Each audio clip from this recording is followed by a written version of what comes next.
Hi, I'm Jay with User Friendly Paintball. Today we're reviewing the Gen-X Global X-VSN paintball goggle system.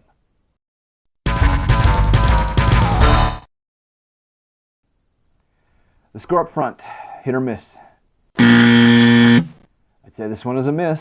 It has its place, but I believe there are inexpensive masks out there that are a better choice for all but the most bare bones budget users. Why is that exactly? Stay with me and I'll explain. User-friendly paintball is about reviewing paintball gear for people that are new to the sport or for those who are trying to save money on their next paintball purchase. So I try to focus on gear that is something most players can afford or would do well to budget for. This Gen-X Global X-VSN mask is the least expensive mask that I could find that is from a reputable provider and that meets all safety guidelines. But is it at all a usable mask? The history of Gen-X Global, according to their website, says they've been providing paintball gear since 2002. I'd believe it. Their stuff, from what I've seen in my days, tends to be really low cost and of lesser quality. Besides the X-VSN mask, they also produce pods, hoppers, accessories like feed neck, elbows, grips, and speed feeds. Their website also says their gear is proudly made in the USA. That's a good thing, at least. Real quick, this channel is not sponsored by any team, company, or organization. So what you get from me is based on my years of experience and the lessons I've learned. When I buy a new piece of paintball gear, I do so almost always with an eye to how much bang I'm getting for my buck. For years, I've played paintball on a budget. And so getting the best deal for my gear is important to me. If it's important to you too, I'm glad to pass on any information that I get from my days of learning that may help you. I want to help players who are coming up or those who have been in the sport who want to get a good broad perspective on gear that they're contemplating buying.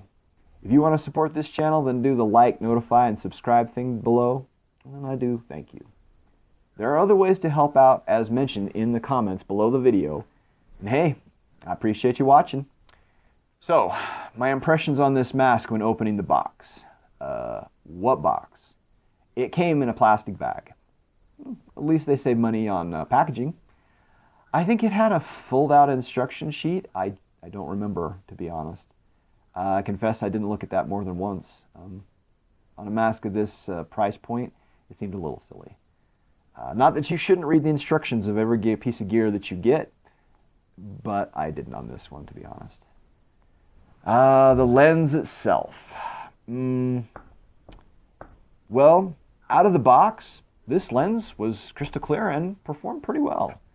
How about lens change? No. After using this gun, I tried to change the lens and not going to happen. I don't know if it's possible to change it. There are tabs where the lens connects to the mask. 3 tabs. It's a 3-finger system, and it fits in the side of the mask here. It fits well, so it's not going to come out. The lens isn't going to pop out on you. Basically, this lens is impossible to change.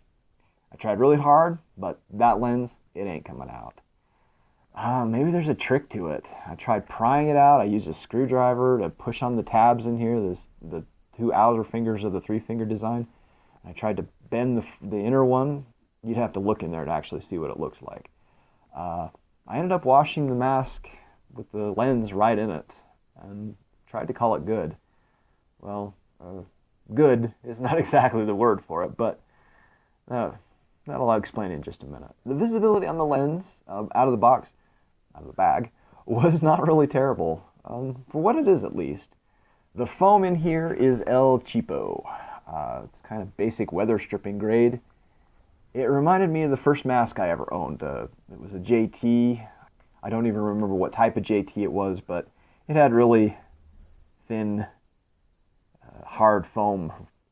It wasn't very good. For the first hour or so of wearing this mask, it was not very comfortable. But thankfully, it did break in, and it got less painful pressing against my face. I'd say it's probably this strap softening up a little bit. Lens options. No, not that I can see. But for the price you're paying for this mask, I'd say a replacement lens would probably cost you about the same as the whole new mask itself. The mask does come in a variety of colors. I've seen blue, olive drab, black, a kind of neon yellow, printed camo, and of course, Barney the Purple Dinosaur. cost of the mask is not high. I got mine for $20 with free shipping. I've since seen it on Amazon.com for $15 if you have Prime shipping. So yeah, it's inexpensive. The overall design, you've got a lot of venting here at the nose and the face, on the side cheeks, and that's pretty much it. There's ample venting on the top of the goggle frame, as well as under this lip where the visor fits over.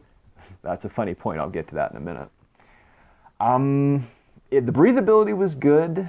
The fit wasn't terrible. I expected this thing to be super uncomfortable, and after about 20 minutes, it was. But then, like I said, after about 45 minutes, an hour, either I stopped noticing it or it did break in. I can't really say which. The sides of this mask weren't super comfortable on the sides of my head. The mask, as you can see, flexes here at the ears, and the strap tends to rub, because of this flexing, on my bare head. Now when I had this head cover on with this mask, it actually didn't rub my head too bad. It didn't feel that bad. So, you know, bareheaded, I'd say it wasn't terribly comfortable on the sides. Can you replace the foam? In a word, no. It's glued in there, and it's a fairly poor quality. So I doubt you could even safely peel this out and stick in more comfortable foam by replacing it. Probably best bet would be just to buy a new mask if this foam is no good. The strap is bare bones basic, good flexible. The pieces that hold the strap to the mask are kind of flimsy looking, but they did the job, so that's good. The visor, I mentioned the visor. It comes with a visor option. I thought the mounting on this visor was kind of funny. See, you've got an outer layer of venting here right above the lens. Flexible. Ooh. And you've got an inner layer of venting. So 2 layers of venting. The visor only covers that front venting. That inner layer of venting, totally exposed. So if you got sun glare, if it's raining, this visor is not protecting anything for this inner venting. I don't know why exactly they even put a visor on this thing. Can you go somewhere and try this on first? I would bet no. I don't know. Probably not. I highly doubt that most pro shops are going to carry this Gen-X Global X-VSN mask, but they might. Can't hurt to try. For the price that it is, really buy it, use it. Trying it on is kind of a waste of time, I'd say. Did it fog on me? No. I didn't have any fogging in this mask, so that's a good thing. Coverage. Is it big enough to fit your face all right? Well, hey, let me demonstrate. It doesn't have a super tight profile. Not real close to your face, not real far from your face. I'd say this one's everywhere you want it to be. As always, I've included a graphic here showing the shape and size of my own head with measurements, so you can kind of judge how a mask may fit compared to your face. Acoustics. The sound isn't bad. The sound coming through here, it was okay. So I'd say that's a good thing too. You don't get really bad echoing, and you can hear well enough. It's not top of the line though. I don't think you'd expect that though out of this.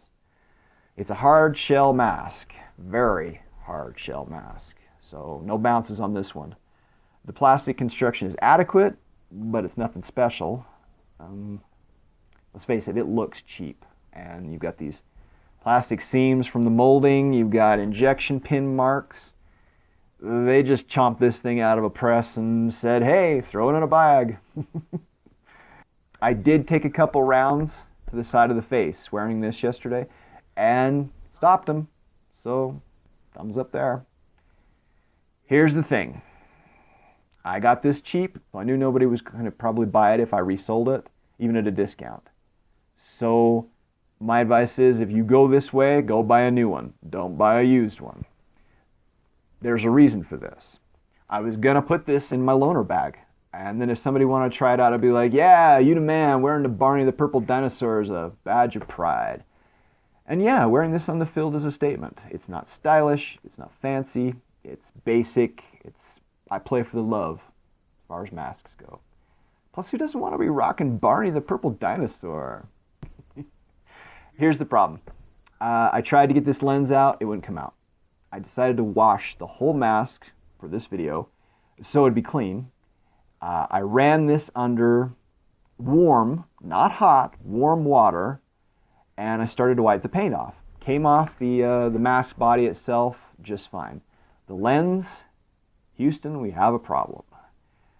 I don't know if it was some kind of anti-fog treatment, some cheap coating. As soon as this got wet with just water, it started to get this wrinkly film. So I grabbed a rag, I wiped it. It was a soft rag, it was microfiber. Wiped it down. The filmy stuff came off, but not entirely. It's like it's patchy now. It looks like it had a sticker attached to it, and you pulled the sticker off and the adhesive was left behind. I don't know what the deal is with that, but this lens is basically ruined. I mean, it's still usable, but as far as optical quality goes, it went from, this would be best. It went from, it's not bad, to, you really want me to see through that thing? It looks like it's been through the war. So, I don't know, but honestly, that would be the number one reason why I'd say skip this mask.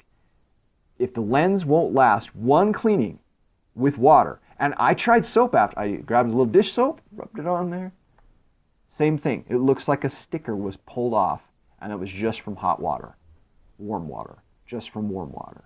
I didn't even use hot water. After that, I tried cold water. Nothing. This lens, no bueno. It's pretty easy to see why I won't be using this mask in the future. I admit, I thought the mask was kind of funny at first. I was going to say I didn't hate it. I was going to say I was surprised I didn't hate it. But if the lens turns out like this after a little water, and not even super hot water, no thanks. I wouldn't even recommend the X-VSN for rental mask for someone trying to keep cost low on the field. There are low-cost masks out there that perform better, from my experience. If it won't survive a low-grade cleaning, how can you use it more than once? If you want a cheap mask to play with once, to try out paintball, and you don't care about looks or creature comforts, you want just basic safety, which this fulfills, this'll work. But for the price you'd pay for it, you could have put that money into something a little better, just a little better, and have gotten yourself a mask, an entry-level mask, that was good and will last you for a while. So keep that in mind. Here's a quick roundup of the goods, followed by the bads, from my point of view. Now you know. Thanks everybody for watching this video. Again, like, follow, subscribe, do good to others. Be nice to your little brother. Carry a little spare change with you, because you never know when you might need it. And, hey, go play paintball. Or that would the like, subscribe, and notify thing in the low. Kitty! Kitty! Kitty!